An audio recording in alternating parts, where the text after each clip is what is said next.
৫৬টি জাতিগোষ্ঠীর প্রায় ১৫০ কোটি মানুষের বৈচিত্র্যপূর্ণ সংস্কৃতির দেশ চীন।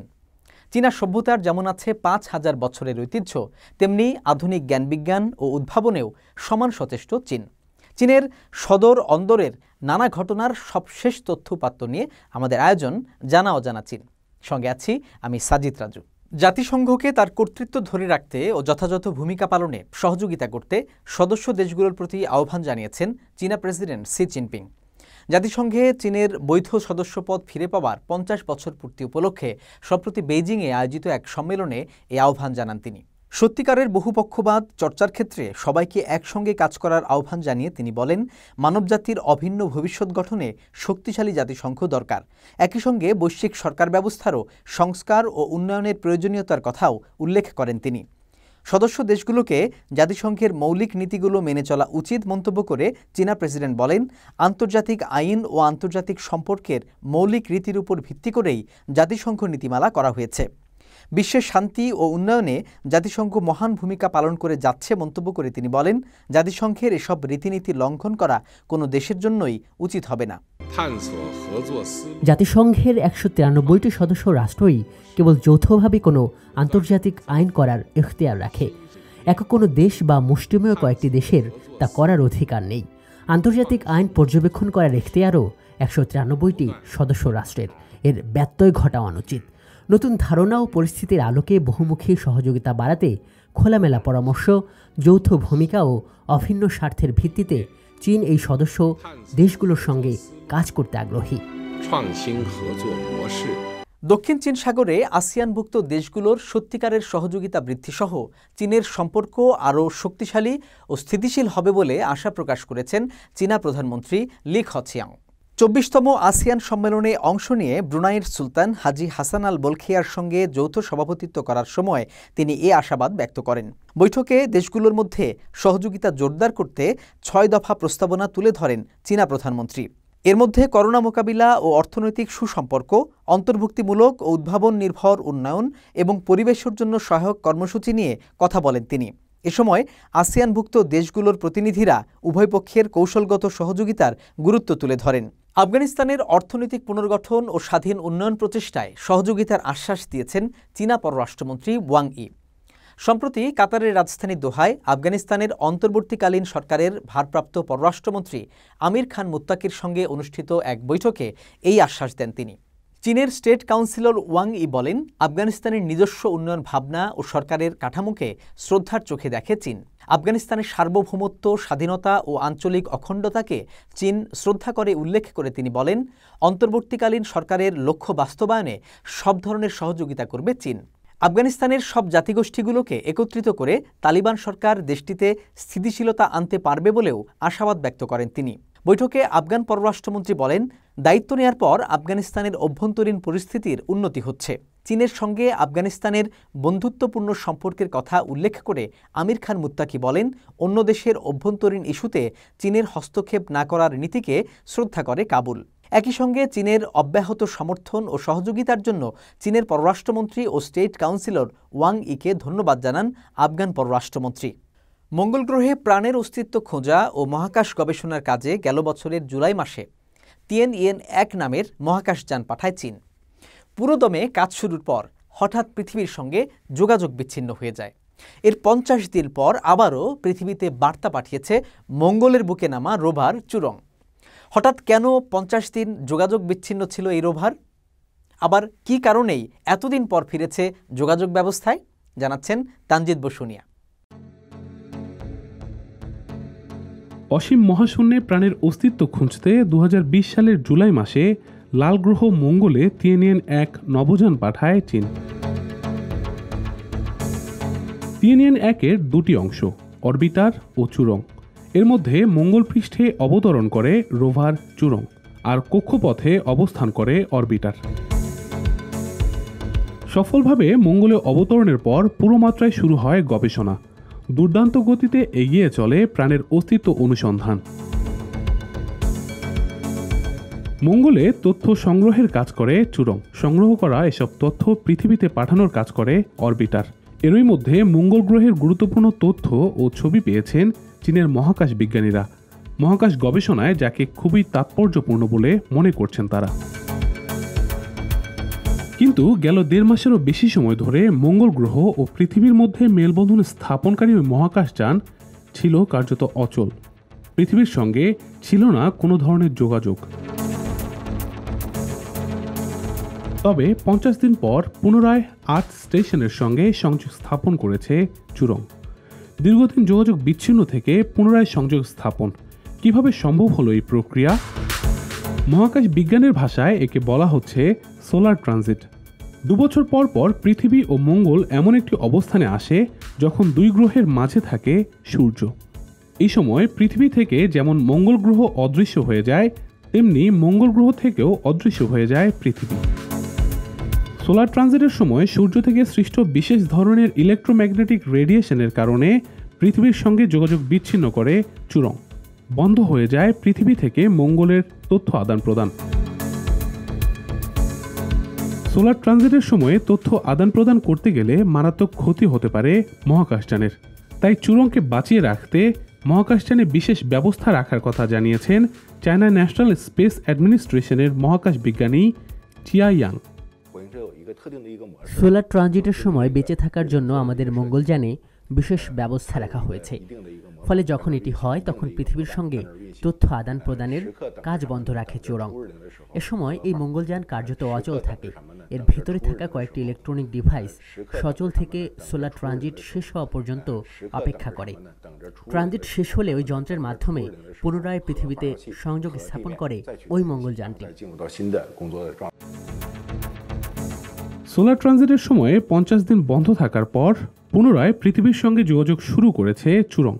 চীনের মহাকাশ কর্তৃপক্ষ বলছে নভেম্বর মাসের প্রথম দিকে পুনরায় পুরোদমে কাজ শুরু করবে এই মঙ্গলযান। তানজিদ বসুনিয়া, সিএমজি বাংলা। হাতের মোবাইল ফোনটির মতোই প্রয়োজনীয় ও সহজলভ্য হয়ে উঠবে রোবট। প্রযুক্তিবিদরা বলছেন ভবিষ্যতের এই চিন্তাটি মাথায় রেখেই রোবট প্রযুক্তির উন্নয়নে উঠে পড়ে লেগেছে প্রযুক্তি প্রতিষ্ঠানগুলো। আগামী প্রজন্মের রোবটের এমন মেলা বসেছে চীনের উত্তর পূর্বাঞ্চলীয় প্রদেশ লিয়াওনিংয়ে। সে খবর জানাচ্ছেন সহকর্মী আজহার লিমন। চলছে পক্ষাঘাতে পড়া রোগীর স্বাভাবিক জীবনে ফেরার প্রশিক্ষণ। কোনো ডাক্তার কিংবা নার্স নয়, এখানে সেবাদানকারী স্বয়ং একটি রোবট। এতে ব্যবহার করা হয়েছে বায়োনিক্স অ্যান্ড পেন্ডুলাম প্রযুক্তি, যেটি মানবদেহের শরীরবৃত্তি ও দোলক ধর্ম অনুসরণ করে চলে।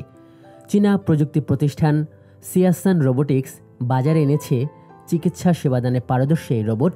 তারা বলছেন বেশি দূরত্বে হাঁটতে সমস্যা হয় এমন সব রোগীকেও সারিয়ে তুলবে এটি।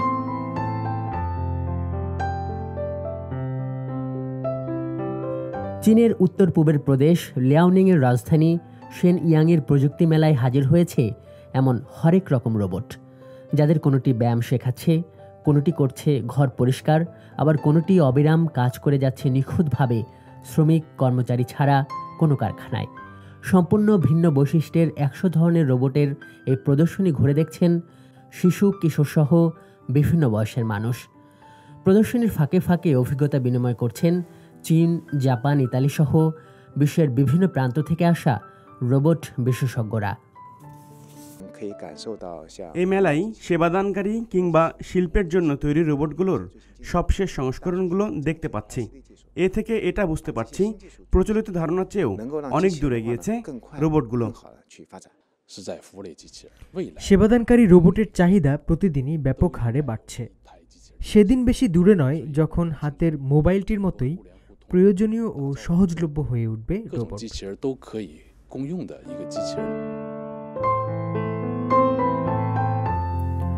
বিজ্ঞানীরা বলছেন সামনের দিনগুলোতেও আরও গুরুত্বপূর্ণ হয়ে উঠবে ক্লাউড টেকনোলজি, কৃত্রিম বুদ্ধিমত্তার মতো প্রযুক্তিগুলো। ইন্টেলিজেন্স ক্রিয়েটিং দ্য ফিউচার শীর্ষক এই আন্তর্জাতিক সম্মেলনে রোবটের সঙ্গে এসব বিষয়ের আরও কতটা নিবিড় সম্মেলন ঘটানো যায় সেই সম্ভাবনার নানা দিক নিয়ে কথা বলছেন বিশেষজ্ঞরা। আজহার লিমন, সিএমজি বাংলা। আরও খবর নিয়ে ফিরছি একটা ছোট্ট বিরতির পর, আমাদের সঙ্গেই থাকুন।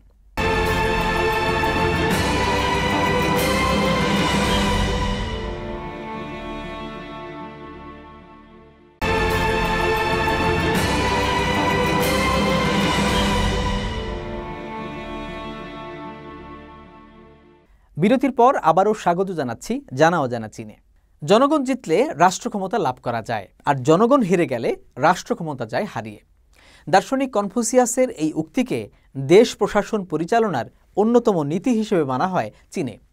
বিশেষ করে প্রেসিডেন্ট শি জিনপিংয়ের পছন্দের উক্তিগুলোর মধ্যে এটি অন্যতম। চীনের ঐতিহ্যবাহী রাজনীতি ও সংস্কৃতির বৈশিষ্ট্যময় তথ্য নিয়ে আরও জানাচ্ছেন সহকর্মী তৌহিদ শরদ ও ছাই ইউয়ে মুক্তা।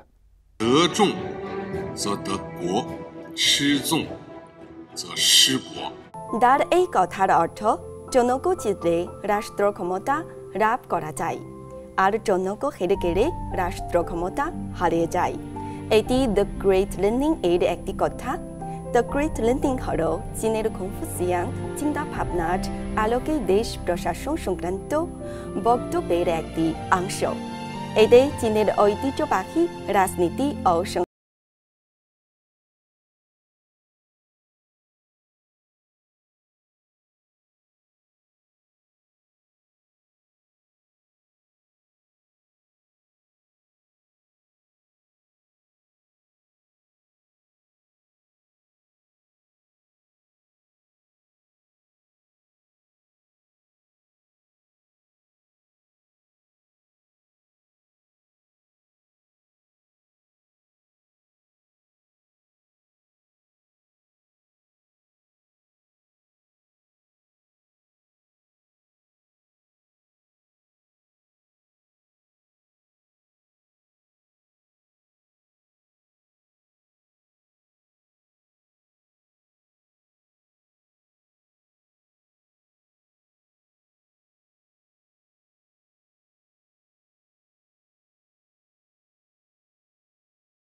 হবে। উটের খামার করে স্বাবলম্বী হওয়ার স্বপ্ন সত্যি করেছেন চীনের সিনচিয়াংয়ের এক কৃষক দম্পতি। পরিবারের প্রয়োজন মেটানো থেকে শুরু করে ছেলে মেয়েদের পড়ালেখার খরচ সব আসে এই খামার থেকে। তাই প্রযুক্তির উৎকর্ষতায় নিজেদের খামারকেও উন্নত করতে ভোলেননি প্রত্যন্ত অঞ্চলের এই কাজাখ মুসলিম খামারি। বিস্তারিত জানাচ্ছেন শান্তা মারিয়া।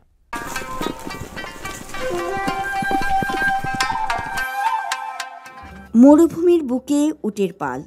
উটগুলো মাঝে মাঝে দুষ্টুমিও করে, তখন স্নেহের সঙ্গে শাসন করতে হয় এদের, ঠিক যেন মানব শিশু। এভাবেই উটদের পালন করেন আইডেন এরজান। চীনের সিনচিয়াংয়ে উট পালন খুবই জনপ্রিয় পেশা। এই যেমন চীনের উইগুর স্বায়ত্তশাসিত অঞ্চল সিনচিয়াংয়ের ফুহাই জেলা। এখানেই বসবাস কাজাখ জাতিগোষ্ঠীর নারী এরজান ও তার স্বামী আমান মোহামেদের। সংসার চালাতে উট পালন করেন তারা। এরজান বলছেন, বিয়ের আগে কখনো ঘোড়ায় চড়া বা মোটরবাইক চালাতে না জানলেও এখন সবই পারেন। বিয়ের পর এখানে এসে প্রথম উট দেখি, মোটরবাইক চালানো আর উটের দুধ দোয়ানো শিখি। 2005 সালে বিয়ে হয় এরজান ও আমানের। শুরুতে মাত্র 2টি উট থাকলেও এখন এর সংখ্যা অনেক বেড়েছে। এরজান জানান, তিনি উটগুলোকে দেখাশোনা করেন নিজের সন্তানের মতো, আর ওরাও তাকে মনে করে মায়ের মতো। উটগুলো জানে কে ওদের খাবার দেয়। এটির জন্ম এপ্রিলে। ও বেশ ভালো, যেগুলো দুষ্ট তাদের এমন শিক্ষা দিব। প্রযুক্তি বিকাশের ছোঁয়া লেগেছে তাদের খামারেও, তাই উন্নতিও হয়েছে ধাপে ধাপে। তিনি জানান, এখন উটের দুধ দোয়ানো হয় মেশিনে। সকাল 7টায় দুধ সংগ্রহের পর উটগুলোকে নিয়ে যাওয়া হয় চারণভূমিতে। মরুভূমির ছোট ছোট গাছের ঝোপে সারাদিন চড়ে বেড়ায় উটগুলো। আলাদা করে দেয়া হয় পানি।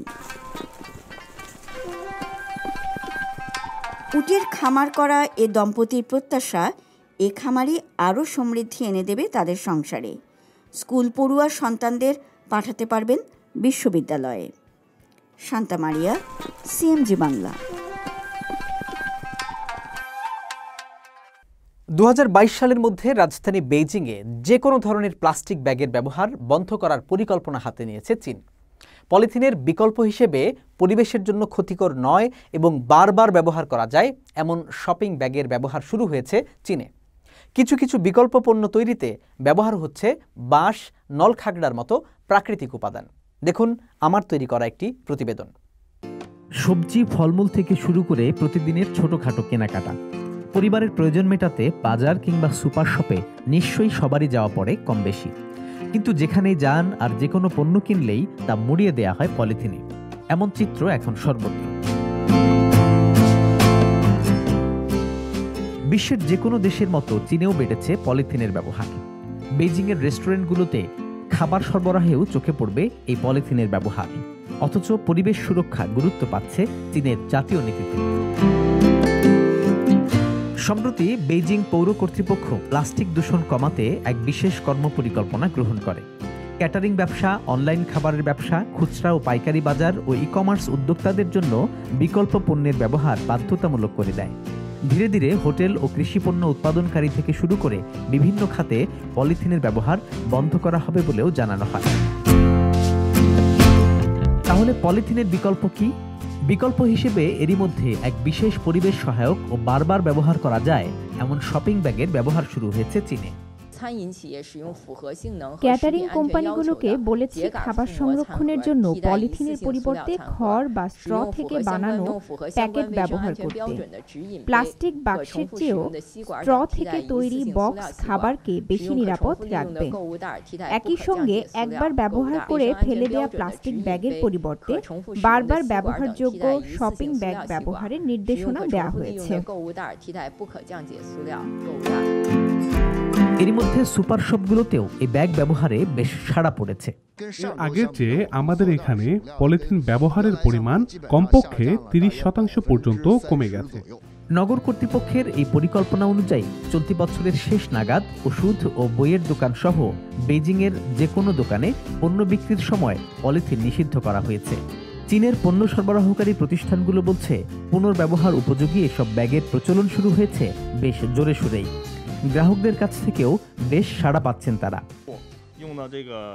গ্রাহকরা তাদের পণ্য বুঝে পাওয়ার পর আমাদের সরবরাহকারী তা পরবর্তী সপ্তাহে ব্যবহারের জন্য সংরক্ষণ করে।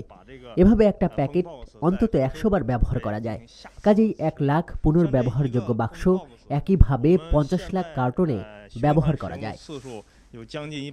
কেবল ব্যাগ নয়, চা, কফি কিংবা পানীয়র ক্ষেত্রে যে প্লাস্টিকের স্ট্র বা সরু নল ব্যবহার করা হয় তার ব্যবহারও বন্ধ করা হয়েছে। পাশাপাশি অনুৎসাহিত করা হচ্ছে কাপড়ের তৈরি খাদ্য পরিবহনের বাক্স। 2022 সালের মধ্যে বেইজিংয়ে যে কোনো ধরনের প্লাস্টিক ব্যাগের ব্যবহার বন্ধ করার পরিকল্পনা হাতে নিয়েছে চীন। এর পাশাপাশি পুরো পরিবেশকে প্লাস্টিক মুক্ত করারও পদক্ষেপ নেওয়া হবে বলেও জানানো হয়। কিন্তু চীনের মতো এত বিশাল বাজারে প্রয়োজনীয় সংখ্যক বিকল্প কি এতই সহজ?